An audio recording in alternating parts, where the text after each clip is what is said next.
नमस्कार दोस्तों, आपका अपने चैनल अंजू एग्जाम अकेडमी में स्वागत है। दोस्तों, आज हम लोग देखेंगे उत्पादक व्यवहार एवं पूर्ति यानी प्रोड्यूसर बिहेवियर एंड सप्लाई। यह इसमें टॉप 30 प्रश्नों को जो हाई लेवल एनसीईआरटी एमसीक्यू है और बाइलिंगुअल भी है, ये UPTGT, PGT, GIC, DSSB, BPSC, TRE 4 को टारगेट करके तैयार किया गया है और एग्जाम ओरिएंटेड सीरीज है। चलिए दोस्तों, बिना समय का अपने मेन टॉपिक पर चलते हैं। और एक बात बता दूं, यदि आप चैनल पर नए हैं तो सब्सक्राइब करिएगा, वीडियो पसंद आए तो लाइक करिएगा, और उससे भी जरूरी बात यह है कि आप लोग वीडियो में शुरू से अंत तक जरूर बने रहिएगा, क्योंकि अंत में हम लोग कुछ बेसिक्स बातों पे बात करने वाले हैं। जरूर शुरू से अंत तक देखिएगा, जो एग्जाम के लिए महत्वपूर्ण है। प्रश्न नंबर आज पहला है, निम्नलिखित में से कौन सा कथन उत्पादक संतुलन का सर्वाधिक उपयुक्त वर्णन करता है? किसका? उत्पादक संतुलन यानी प्रोड्यूसर इक्विलिब्रियम, वह स्थिति जिसमें उत्पादक अधिकतम उत्पादन करता है।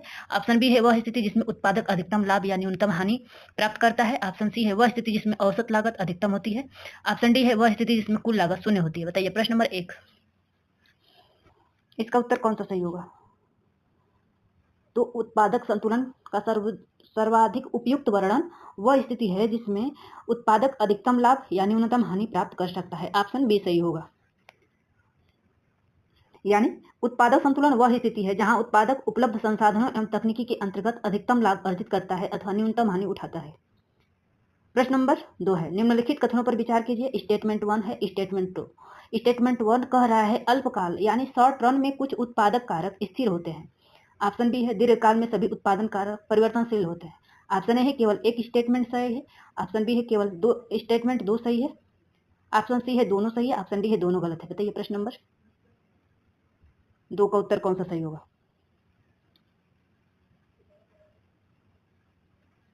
तो क्या होगा? दोनों सही है।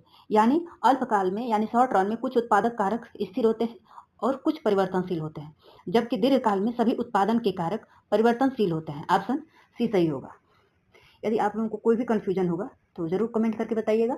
और पीपीसी एक लोगों का पीपीसी कर्व मतलब पीपीसी क्या होता है, उस पर मैं डिटेल वीडियो बनाऊंगी। थोड़ा मेरा तबीयत मतलब अभी पूरा सही नहीं हुआ है, यूँ ही टाइम पाती हूँ तुरंत आप लोगों को तैयार करूँगी। आप लोग को जो भी नहीं समझ में आए आप लोग कमेंट कर दीजिएगा। कमेंट कर देंगे आप लोग तो हम उसका मतलब उसको नोट कर लूँगी, उसको डाउट में जरूर क्लियर करूँगी। ठीक है। अल्पकाल में कम से कम एक उत्पादन कारक स्थिर रहता है, जबकि दीर्घकाल में सभी उत्पादन कारक परिवर्तनीय होते हैं। प्रश्न नंबर 3 है, कथन और कारण से संबंधित प्रश्न है। कथन बोल रहा है सीमांत उत्पादन अधिकतम होने पर सीमांत लागत न्यूनतम होता है। इसका कारण दिया है क्योंकि सीमांत उत्पाद एवं सीमांत लागत के बीच व्युत्क्रम संबंध होता है। बताइए ऑप्शन ए है दोनों सही है, व्याख्या है। ऑप्शन बी है दोनों सही है, व्याख्या नहीं है। ऑप्शन सी है ए सही है, आर गलत है। ऑप्शन डी है ए गलत, आर सही है। बताइएगा प्रश्न नंबर 3।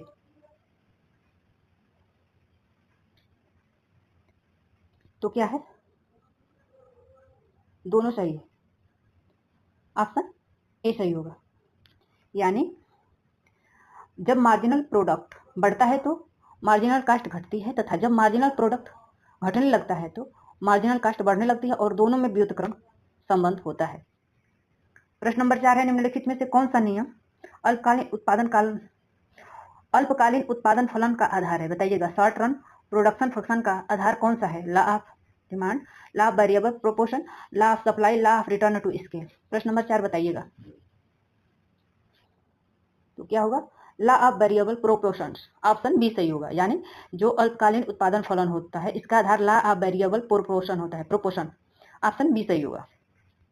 यानी इसका मतलब है कि अल्पकाल में कुछ साधन स्थिर होते हैं तथा कुछ परिवर्तनशील होते हैं, इसलिए शॉर्ट रन प्रोडक्शन के आधार पर लॉ ऑफ वेरिएबल प्रोपोर्शन कहा जाता है। प्रश्न नंबर 5 है, निम्नलिखित कथनों कौन सा कथन उत्पादन फलन के बारे में सर्वाधिक सही है? बताइएगा। ऑप्शन है ए आगतों, यह आगतों यानी इनपुट्स, और निर्गतों आउटपुट। इनपुट्स का मतलब, आगतों का मतलब होता है जो इनपुट्स होता है, मतलब जो जिसका उपयोग करके उत्पादन किया जाता है, और आउटपुट मतलब जिसका उपयोग करके उत्पादन प्राप्त होता है उसे आउटपुट कहा जाता है। तो इनपुट यानी आगतों और निर्गतों यानी आउटपुट में तकनीकी संबंध को दर्शाता है। कौन? उत्पादन फलन। क्या दिया है? उत्पादन फलन आगतों और निर्गतों के तकनीकी संबंध को दर्शाता है। ऑप्शन बी है यह केवल लागत का अध्ययन करता है, या केवल लाभ का अध्ययन करता है, या केवल बाजार मूल्य को दर्शाता है। बताइए प्रश्न नंबर 5। तो क्या करता है? यह आगतों यानी इनपुट्स और आउटपुट के तकनीकी संबंध को दर्शाता है। ऑप्शन ए सही होगा। प्रोडक्शन फंक्शन उत्पादन के साधनों तथा उत्पादन के मध्य तकनीकी संबंधों को व्यक्त करता है। यह सूक्ष्म अर्थशास्त्र के उत्पादक व्यवहार अध्याय के मूल अवधारणा है। प्रश्न नंबर 6 है, निम्नलिखित कथनों पर विचार कीजिए। स्टेटमेंट दिया है, देखिए स्टेटमेंट ए दिया है, एक दिया है कुल उत्पाद यानी टीपी यानी टोटल प्रोडक्शन, जिसे कुल उत्पाद को टोटल प्रोडक्शन कहा जाता है, तथा अधिकतम होता है यानी जब टीपी अधिकतम होता है तो सीमांत उत्पादन शून्य होता है। स्टेटमेंट 2 दिया है, जब सीमांत उत्पाद ऋणात्मक हो जाता है तब कुल उत्पाद घटने लगता है। बताइए, ऑप्शन 1 बोल रहा है कि केवल एक सही है, ऑप्शन बी दे रहा है कि स्टेटमेंट 2 सही है, ऑप्शन सी है कि दोनों सही है, ऑप्शन डी दोनों गलत है। बताइएगा। प्रश्न नंबर 6 तो क्या होगा? दोनों सही है, यानी जब कुल उत्पादन अधिकतम होता है तो सीमांत उत्पादन शून्य होता है, और जब सीमांत उत्पाद ऋणात्मक हो जाता है तो कुल उत्पादन घटने लगता है। ऑप्शन सी सही होगा। इसका आप लोग ग्राफ देखेंगे तो और अच्छे से क्लियर हो जाएगा। इसका ग्राफ घर जाकर जरूर देखिएगा, मतलब जब आप पढ़ने बैठिएगा तो। टीपी और एमपी में संबंध। प्रश्न नंबर 7 है, निम्नलिखित कथनों में से किस अवस्था को उत्पादन का तर्कसंगत अवस्था कहा जाता है? स्टेज 1 को, स्टेज 2 को, स्टेज 3 को, स्टेज 1 और 3 को। बताइएगा। प्रश्न नंबर 7 किसको कहा जाता है तर्कसंगत? स्टेज सेकेंड को। ऑप्शन बी सही है, यानी स्टेज सेकेंड में एमपी धनात्मक होता है तथा घट रहा होता है। उत्पादन अधिकतम लाभ इसी अवस्था में प्राप्त होता है, इसलिए रीजनल स्टेज ऑफ प्रोडक्शन कहा जाता है। सेकेंड स्टेज को क्या कहा जाता है? Rational stage of production.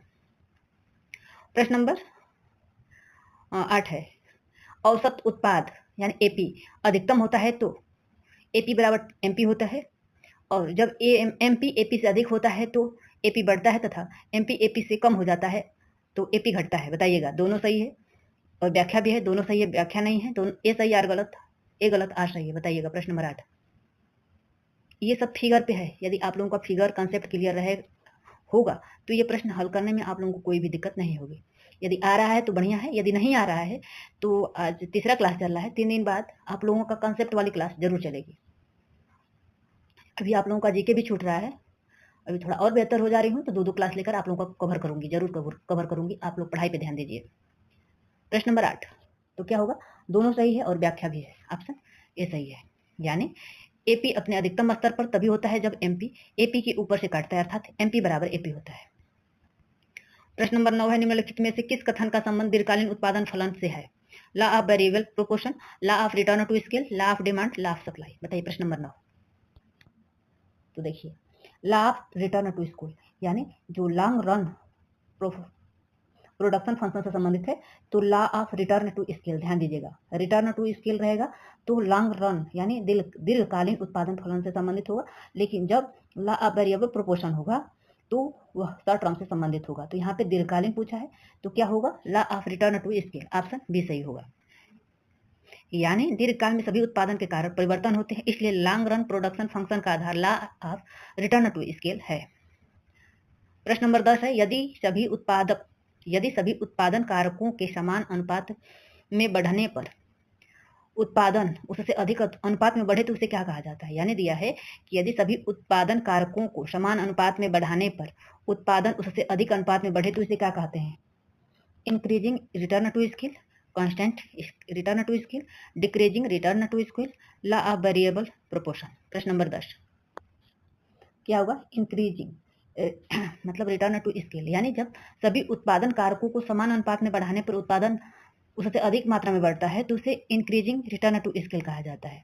यही यदि समान अनुपात में बढ़ाने पर उत्पादन भी उसी अनुपात में बढ़ेगा तो उसे कांस्टेंट रिटर्न टू स्केल कहा जाता है। और जब समान अनुपात उत्पादन के कारकों को समान अनुपात में बढ़ाने पर उत्पादन उससे कम मात्रा में प्राप्त होता है या बढ़ता है तो उसे डिक्रीजिंग रिटर्न टू स्केल कहा जाता है। मतलब 3 प्रकार का शर्त पाई जाती है, जो यहाँ पे मैं क्लियर कर दे।